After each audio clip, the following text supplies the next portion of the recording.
नमस्कार।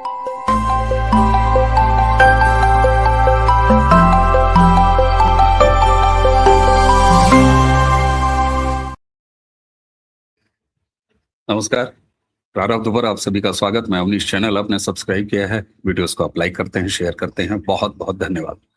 Bell icon जरूर दबाइए ताकि किसी भी अपलोड की सूचना सीधे आपको मिल सके।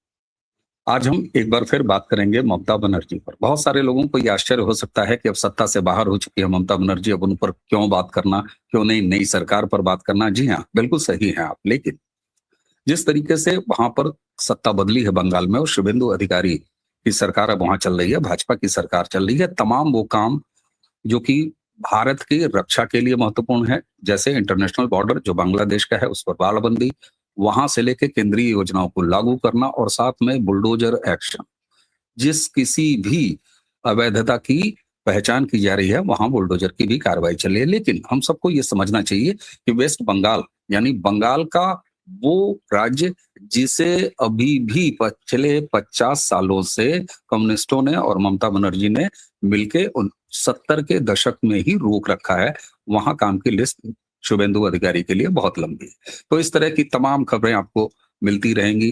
कहाँ अवैध पर बुलडोजर चला, कहाँ 2021 की चुनावी हिंसा जो कि रिजल्ट के बाद आई थी उसके अपराधियों को सजाएं हो रही हैं, गिरफ्तारियां हो रही हैं, रेड पड़ रही है, गार्गा चटर्जी जैसे लोग, उसके अलावा घोटालों की फाइल जो ममता बनर्जी ने रोक रखी थी, शुभेंदु अधिकारी ने सीबीआई जांच के आदेश यानी सीबीआई के हवाले कर दिया। ये सारे काम लगातार चलेंगे और बेहद गंभीरता से एक बात हम सबको समझने की आवश्यकता है कि एक बड़ा प्रोजेक्ट है सरकार के लिए बंगाल को वापस पटरी पर ले आना। इसलिए इस तरह की खबरें लगातार चलेंगी। इसमें एक मुश्त जल्दीबाजी नहीं हो सकती। धीरे धीरे धीरे धीरे क्रमशः ये कार्रवाइयां चलती रहेंगी। फिर ममता बनर्जी पर बात क्यों?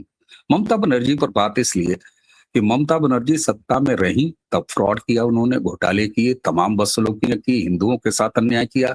लेकिन अब जब बंगाल के मतदाता ने उन्हें नकार दिया है उसके बाद भी ममता बनर्जी का फ्रॉड, जी हाँ, ममता बनर्जी का फ्रॉड नहीं रुक रहा है और ममता बनर्जी का फ्रॉड एक बार फिर एक्सपोज हुआ है। कहां? भरी कोर्ट में, कलकत्ता हाई कोर्ट में ममता बनर्जी कथित रूप से तृणमूल के लोगों के ऊपर की जा रही हिंसा का केस लेके पहुंची। कलकत्ता हाई कोर्ट और ममता बनर्जी का संबंध कोई बहुत नया नहीं है और ये संबंध कैसा है, बहुत तीखा रहा है। अनेक ऐसे मौके आए हैं जब कलकत्ता हाईकोर्ट में ममता बनर्जी पहुंची हैं और कलकत्ता हाईकोर्ट ने इनके अधिकारियों, खुद इनको, इनकी सरकार को, इनके मंत्रियों को बहुत बार लताड़ लगाई है। लेकिन ममता तो ममता है, उनके ऊपर, उनकी सरकार के ऊपर कोई फर्क नहीं पड़ रहा था। लेकिन अब सत्ता से बाहर हैं, कहानी बदल चुकी है। फिर ये फ्रॉड क्या है? ममता बनर्जी की एक तस्वीर आप सबके सामने खूब टहल रही होगी और वो तस्वीर है ये, जब कलकत्ता हाईकोर्ट में ये पहुंची और एक वकील के रूप में पहुंची। अब लोग कहेंगे कि इससे पहले एसआईआर के खिलाफ चल रहे मुकदमे में सुप्रीम कोर्ट में भी ये पहुंची थी और वहां भी अपना मामला रखा था। लेकिन यहाँ एक ट्विस्ट है, एक फर्क है। इस तकनीकी फर्क को समझने की आवश्यकता है। सुप्रीम कोर्ट में जब ममता बनर्जी एसआईआर के खिलाफ पहुंची थी तो एक नागरिक, एक सिटीजन के तौर पर पहुंची थी, भले वो मुख्यमंत्री थी। लेकिन कलकत्ता हाईकोर्ट में जब ये प्रस्तुत हुई तो न सिर्फ इन्होंने कोट पहन रखा, उसके बाद उन्होंने बाद में तो अपने एक साथी से गाउन भी ले लिया और लेने के बाद वहां पर एक वकील के रूप में पेश होने की कोशिश की। अब मैंने ही अभी कहा और खबरों में आपको क्या सुनाई दिया कि ये साहब वकील के रूप में वहां पेश हुई, लेकिन मैंने कहा कोशिश। कोशिश क्यों? आगे एक वीडियो में आपको दिखाऊंगा। उस वीडियो को देखने के बाद आपको ये पता लगेगा कि क्यों मैं कह रहा हूं कि इन्होंने कोशिश किया। ये वीडियो आप देखें और इस वीडियो के बाद आपको मैं बताऊंगा कि कोशिश क्यों है। If you are a chief minister, you have to keep your license of practice suspended. You have to deposit your license before the Bar Council of West Bengal.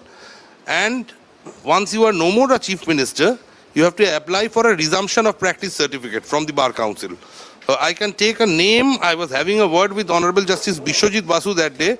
He is still unable to practice before the Honorable Supreme Court because he has applied for the resumption of practice certificate, which has not yet been given by the Bar Council of West Bengal. So Mamata Banerjee, the question is how she can appear without this resumption certificate, how she can represent petitioner as a lawyer. So if that is so, then we will take steps against her. We will be filing complaints before the Bar Council. तो दर्शकों, इस video में Calcutta high court के ये senior lawyer हैं और अपने 46 second के अंग्रेजी की इस बात में ये कह रहे हैं, और जो कि तकनीकी रूप से सही है कि एक मुख्यमंत्री के रूप में जब कोई मंत्री हो जाता है या मुख्यमंत्री हो जाता है तो ऐसे लीगल प्रोविजंस हैं कि अगर वो एक प्रैक्टिसिंग वकील है तो भी उसे अपना जो रजिस्ट्रेशन होता है स्टेट बार काउंसिल का, वो उसे सबमिट करना पड़ता है, सरेंडर करना पड़ता है। ममता बनर्जी 15 साल मुख्यमंत्री थी, भले उनके पास कानून की डिग्री है, लेकिन वेस्ट बंगाल बार काउंसिल को उन्होंने अपना जो वकालत का रजिस्ट्रेशन है एक वकील के रूप में, वो सरेंडर कर रखा है। और जब कलकत्ता या वेस्ट बंगाल बार काउंसिल में वो रजिस्टर्ड ही नहीं है, वापस उनका रजिस्ट्रेशन बहाल ही नहीं हुआ है, तो वकील के रूप में ममता बनर्जी कलकत्ता हाईकोर्ट में प्रस्तुत कैसे हो सकती है? ये वही वकील साहब अपने 46 सेकंड के अंग्रेजी की बात में एक उदाहरण भी देते हैं कि chief justice of Calcutta high court वो केवल सुप्रीम कोर्ट में अपनी प्रैक्टिस नहीं कर पा रहे हैं रिटायरमेंट के बाद, क्योंकि अभी तक वेस्ट बंगाल बार काउंसिल ने उनका वकील के रूप में रजिस्ट्रेशन बहाल नहीं किया है, वो प्रोसेस में है।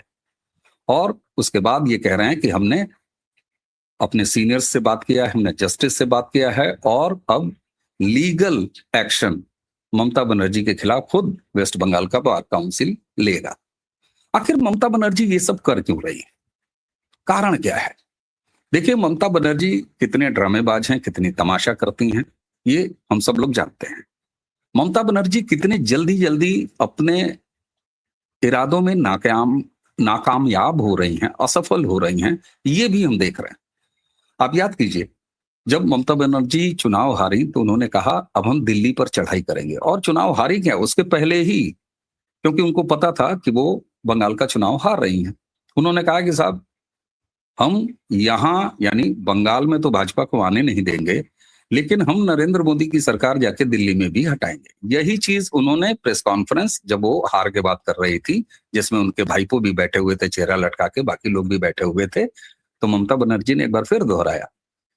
जब वो कॉल कर रही थी, ये बता रही थी कि मुझे सोनिया गांधी ने फोन किया, मुझे राहुल ने फोन किया, मुझे केजरीवाल ने फोन किया, मुझे तेजस्वी और अखिलेश ने फोन किया, तब भी वही कह रही थी कि हम दिल्ली चलेंगे और अब हम आजाद पंछी हैं, आजाद चिड़िया हैं, हम कहीं भी उड़ेंगे। लेकिन उड़ के कहां पहुंची ममता बनर्जी? उड़ के केवल और केवल कोलकाता हाईकोर्ट पहुंची, वह भी एक फ्रॉड करते हुए।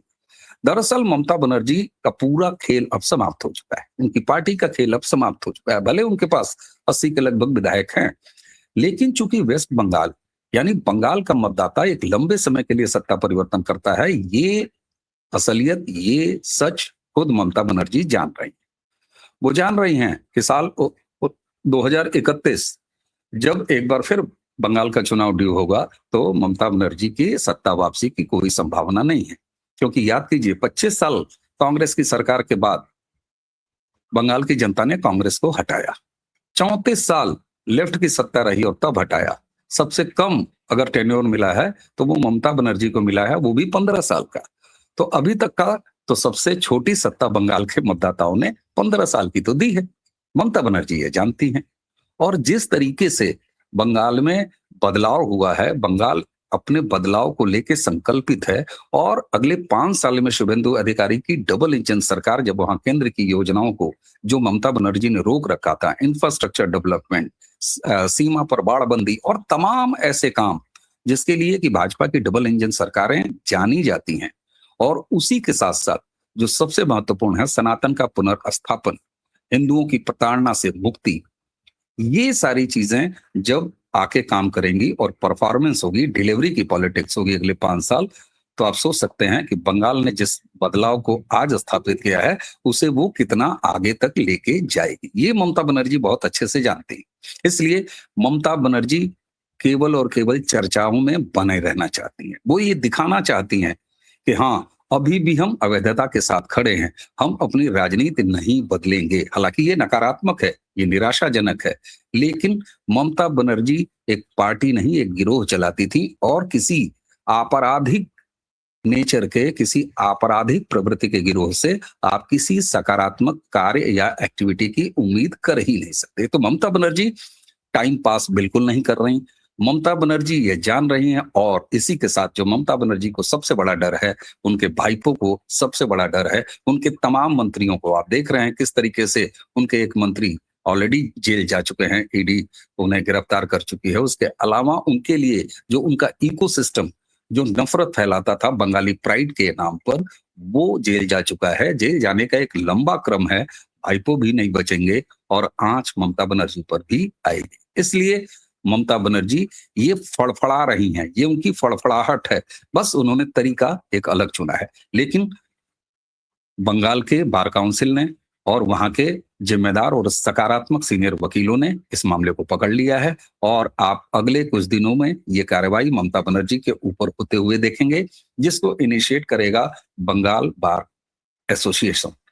क्यों? क्योंकि ये लीगल फ्रॉड किया है ममता बनर्जी ने, दिन के उजाले में किया है, और इसे नॉन सीरियसली नहीं देखा जा सकता, इसे अगंभीरता से देखा नहीं जा सकता।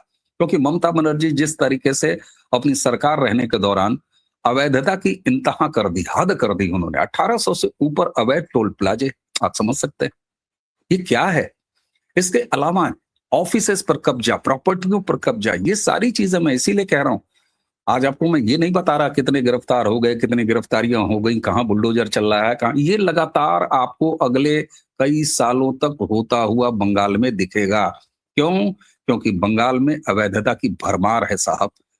तो ऐसी स्थिति में ममता बनर्जी का एक और फ्रॉड, सत्ता से बाहर। यह महिला इतनी नकारात्मक है, यह महिला इतनी घातक है भारतीय राजनीति और खासतौर से राजनीतिक संस्कारों के लिए, कि वो सत्ता में रहती हैं तो अवैधता जीती हैं, उसे प्रमोट करती हैं, आज सत्ता से बाहर हैं तो भी इनकी अवैधता, इनका फ्रॉड रुक नहीं रहा है। लेकिन अब समय बदल चुका है, समय इस तरह बदल चुका है कि अब वो सरकार बंगाल में है जो कार्रवाई कर रही है। पुरानी फाइलें भी खोली जा रही हैं, नई फाइलें तैयार हो रही हैं, उनमें समय लगता है, और जब नई फाइलें भी तैयार होंगी तो उसके बाद, अभी तो खेला शुरू हुआ है।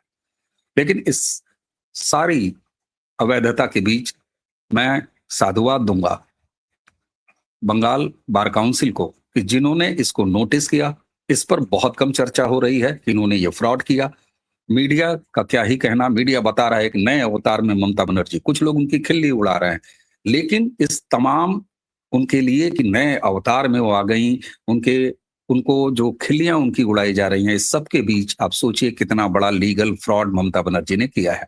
और बंगाल बार काउंसिल ने जो निर्णय लिया है, इस निर्णय का हम सभी को स्वागत करना चाहिए। तो आगे आने वाले दिनों में एक और थेथरई करते हुए जो पकड़ ली गई है ममता बनर्जी, उसकी कार्रवाई भी वो बार काउंसिल से देखेंगे। बहुत वकालत करने का उन्हें शौक चढ़ा है, तो पहले अपना जो सरेंडर्ड उनका रजिस्ट्रेशन है उसको बहाल कराएं, उसके बाद वो एक केबिन लें, फीस लें, वकालत करें, मुकदमे लड़ें। और उनको तो मैं पहले ही बधाई दूंगा ममता बनर्जी जी, जिस दिन आप अपना वकालत का रजिस्ट्रेशन बहाल करा के कलकत्ता हाई कोर्ट में प्रैक्टिस शुरू करेंगे, आपके पास मुकदमों की भरमार होगी।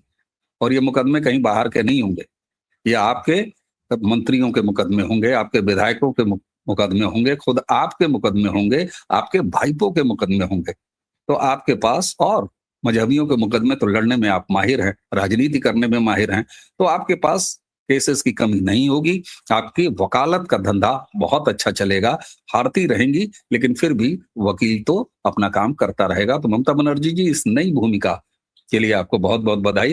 लेकिन हाँ, ये फ्रॉडगिरी से नहीं, एक्शन आपके खिलाफ जरूर होगा। अब बंगाल बार काउंसिल आपका रजिस्ट्रेशन बहाल करता भी है कि नहीं, ये आगे आने वाला समय बताएगा। दर्शकों, बंगाल पर ये बात अगर आपको पसंद आई हो तो इस वीडियो को आगे जरूर बढ़ाइएगा। चैनल को जिस तरीके से आप स्नेह दे रहे हैं, इसके लिए बहुत बहुत धन्यवाद। बेल आइकन जरूर दबाइए ताकि किसी भी अपलोड की नोटिफिकेशन सीधे आपको मिले। वीडियोस को लाइक और शेयर जरूर करते रहिए। तो इसी के साथ आज की चर्चा आप समाप्त करेंगे। मुझे यानी अवनीश को दीजिए आज्ञा। नमस्कार, प्रणाम, जय जय श्री राम।